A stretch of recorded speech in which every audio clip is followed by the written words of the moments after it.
দেখো, স্থানাঙ্ক জ্যামিতি থেকে তোমাদের বোর্ড প্রশ্ন বলো কিংবা হচ্ছে স্কুলের প্রশ্ন বলো, সব জায়গা থেকে এই এমসিকিউ গুলা রিসেন্টলি সময় অনেক বেশি পরিমাণে আসতেছে। ঠিক আছে, দুইটা বিন্দুর মধ্যবর্তী দূরত্ব বের করতে বলে। তাহলে আমরা স্বাভাবিকভাবে মধ্যবর্তী দূরত্ব একটা সূত্র জানি, √(x2 - x1 whole square plus y2 - y1 whole square. এটা জানি না আমরা? আমরা আসো দেখি আজকের ভিডিওতে সূত্র ছাড়া কিভাবে তুমি শর্টকাটে এই ম্যাথ গুলা সলভ করতে পারবা। তবে জাস্ট একটা শর্ত মনে রাখবা। শর্তটাকে দেখি আমরা। দুইটা বিন্দুর মধ্যবর্তী দূরত্ব বলছে, শর্তটা দেখবা। আমরা প্রথমটাকে বলি ভুজ, দ্বিতীয়টাকে বলি কুটি। প্রথমটাকে ভুজ, দ্বিতীয়টাকে আমরা কি বলি? কুটি বলি। এখানে ভুজ বলো বা কুটি বলো, দেখবা দুইটার কুটি একই আসে কিনা মান, বা দুইটার ভুজ একই আসে কিনা দেখবা। যদি দুইটার কুটি বা দুইটার ভুজ একই ধরনের হয়, সেই ক্ষেত্রে এই শর্টকাটটা প্রযোজ্য। ঠিক আছে, দেখো এটার মধ্যে -3, এটার মধ্যে 3, দুইটা কি একই হয়েছে? দুইটার ভুজ কি একই? না। এটা দেখো দুইটা, এই যে 2, এই যে 2, এই দুইটার কুটি কিন্তু এক, ঠিক না? যেহেতু দুইটার কুটি এক, আমরা কুটিগুলোকে বাদ দিয়ে দিব। কুটিগুলোকে কি করবো? বাদ দিয়ে দিব। তাহলে কি করবো?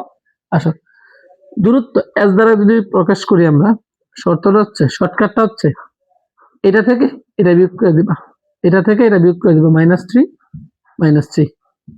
ঠিক আছে, মানে প্রথম ভুজ মাইনাস দ্বিতীয় ভুজ। তাহলে কত আসতেছে তোমার? -6। পরম মানের ভিতরে বা মডুলাসের ভিতরে মাইনাসের মান তো গ্রহণযোগ্য না, আর দূরত্ব তো কখনো মাইনাসে হয় না, আমরা জানি। আনসারটা হচ্ছে 6। আনসারটা হচ্ছে 6। আসো আরেকটা প্রশ্ন নিয়েছে, এই যে দেখো ময়মনসিংহ বুঝে দুইটা প্রশ্ন আসছিল। এখন দেখো 4-7 এবং 4-5 মধ্যবর্তী দূরত্ব বের করতে বলছে, ঠিক না? তাহলে দুইটাতেই দেখো প্রথমে বলছে যে শর্তটা কি, হয় ভুজগুলা দুইটার একই হবে, না হয় কুটিগুলা একই হবে।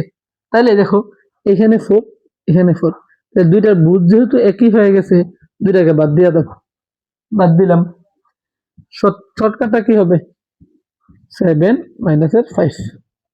যেইগুলা এক হবে, হয় ভুজ না হয় কুটি, দুইটাকে বাদ দিয়ে দিবা। বাদ দেওয়ার পর যেগুলো থাকবে এটা মাইনাস করে দিবা। প্রথমটা মাইনাস দ্বিতীয়টা। 7 - 5 মানে হচ্ছে 2, এই যে 2 মানে হচ্ছে 2। দেখো তো আনসারটা আছে কিনা? 2।